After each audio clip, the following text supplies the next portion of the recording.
Good afternoon, everyone. Maayong hapon. Please be seated.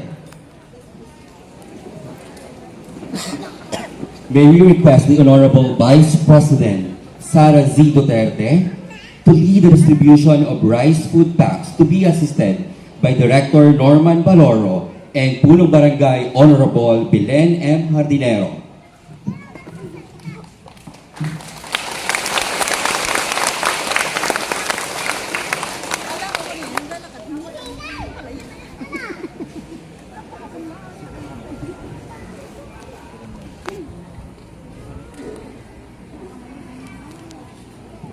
May we also request Honorable Mayor Alan Errotan to please join with the distribution.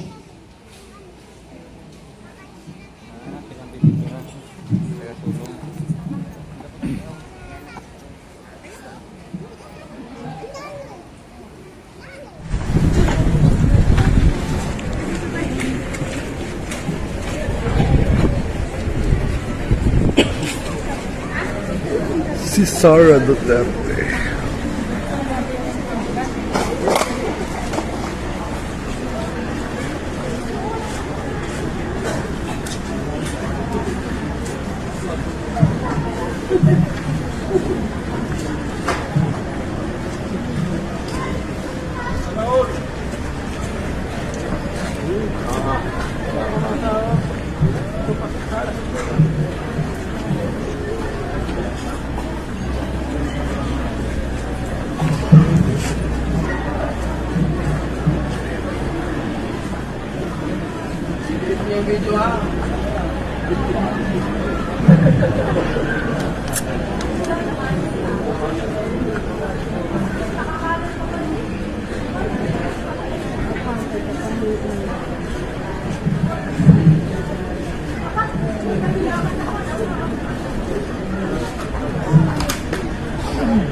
Thank you very much. Please be seated.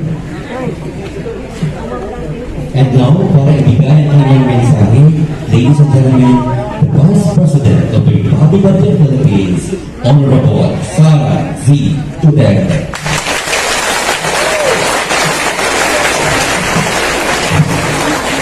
Maraming salamat. Mga kababayan, Assalamualaikum warahmatullahi wabarakatuh. Madayaw, mayong adlaw, kanilang tanan.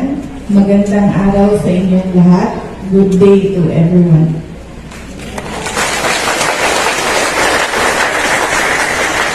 Narito po muna ang aking mga pagpapasalamat. Una po, ang pagpapasalamat ko sa ating pong Mayor, pinakamamahal na Mayor Alan Roldan. Maraming salamat po. At sa mga iba pa pong opisyal na bumubuo ng ating lokal na pamahalaan dito sa Baco Oriental, Mindoro. Maraming salamat po sa inyo. At nagpapasalamat po kami kay Barangay Captain Belen Hardinero at ang ating mga opisyal sa barangay. Tinulungan po kami ni Kapitana at ng ating mga opisyal sa barangay para po mabuo yung programa natin ngayong hapon na ito kung saan ginawa po namin yung aming pag-distribute ng bigas. Isa po ito sa projects ng tanggapan ng pangalawang Pangulo o Office of the Vice President. Ito po ay para sa mga pamilya na nangangailangan ng tulong sa pang-araw-araw nila. Maraming salamat po, Kapitan. Ang susunod na pagpapasalamat po ay galing po sa akin, personal po. Ngayon lang po ako nakabisita dito sa Baco, Oriental Mindoro. Nagpapasalamat po ako sa inyong tulong, sa inyong kampanya at sa inyong boto para sa akin nung nakaraang halalan nung taong 2022. Matagal na po na panahon na dumaan. Maraming salamat po sa suporta ninyo. Sa inyong boto para sa akin nung nakaraang halalan nung taong 2022. Matagal na po na panahon na dumaan. Maraming salamat po sa suporta ninyo. At ang susunod na pagpapasalamat ay mula po sa akin at sa aking mga kasamahan sa tanggapan ng pangalawang Pangulo. Kami po ay nagpapasalamat sa inyong lahat sa patuloy ninyo na suporta. Maliit lang po ang opisina namin, lalong maliit yung mga proyekto namin, pero nandyan po ang suporta ninyo para sa amin at sa mga kasamahan ko sa opisina. Maraming salamat po sa inyo. At ang huling pagpapasalamat ay mula po sa pamilya namin, ang pamilya Duterte. Napakalaki po ng utang na loob namin sa inyo, mga kababayan namin, sa pagkakataon na ibinibigay ninyo sa amin na makapaglingkod sa ating bayan. Maraming salamat po sa inyo. Ang aming pong project dito, ang una po talagang pinunta namin ay yung ating mga kabataan doon sa paaralan dahil po ay dinala namin yung aming pagbabago campaign. Yung pagbabago campaign po namin ay kung saan sinasabi namin o pinapaintindi namin sa kabataan ang kahalagahan ng edukasyon sa kanilang buhay. Pinapaintindi namin sa kanila at pinapasimple namin ang pagpapaliwanag kung gaano kahalaga ang edukasyon sa buhay ng isang bata. Yan po, paniniwala namin sa Office of the Vice President, ang edukasyon po ang nagpapabago ng direksyon at ng buhay ng isang mag-aaral.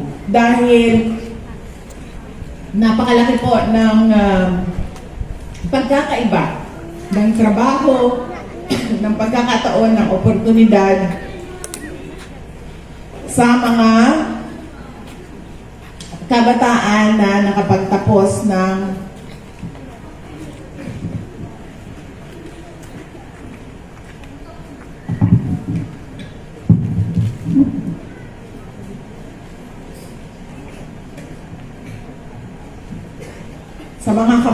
na nakapagtapos ng pag-aaral. Sinasabi ko po sa kanila na kapag ikaw ay, kanina po kausap ko mga grade 3 at mga grade 5. Marami po sa ating mga kababayan pagdating ng grade 5 ay maalis na. Nagtatrabaho na, naghahanap buhay na, tumutulong sa pamilya o dahil sa pangangailangan ay hindi na pumapasok sa paaralan. Sinasabi at pinapaintindi namin sa mga bata na iba ang trabaho ng nakapagtapos lang o hindi nakapagtapos, yung kapayapaan. Kailangan po mauna yung kapayapaan at sumusunod po yung kaunlaran. Hindi lamang ng komunidad, kundi kaunlaran din ng personal na buhay ng mga residente ng isang lugar. Yun po ang napakaikli at sana ay maalala ninyo na mensahe namin para sa inyo ngayong hapon na ito. Kami po ay masaya na kami ay nakabisita dito at nakausap namin ang inyong mga anak. Nakabigay kami ng kampanya sa edukasyon at mahingi namin ang tulong ninyo para sa kampanya sa edukasyon ng ating mga anak at ng ating kabataan. Mga kababayan, ang lahat ng ginagawa natin ay para sa Diyos, sa bayan, at sa bawat pamilyang Pilipino. Syukran. Maraming salamat, Madam Vice President Honorable Sara Z. Duterte, the Vice President. And now, let's proceed with the photo of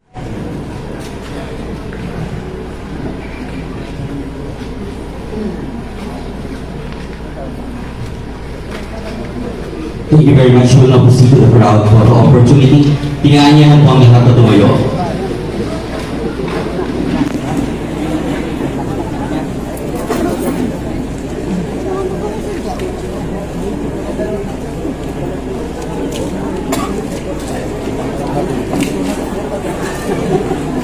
Ayaw namin dyan, nalabas dito ng natin lang. Ayaw, dito na lang kami. Yan lang, mukha na. Mahangin namin dito. Kaya nga, dito na lang kami. Mag-uusong na lang. Ayaw namin nung ako. Nalabas dyan, tulog at pilay. Yung ginagawa ko tayo. Nakuha na kami gas daw.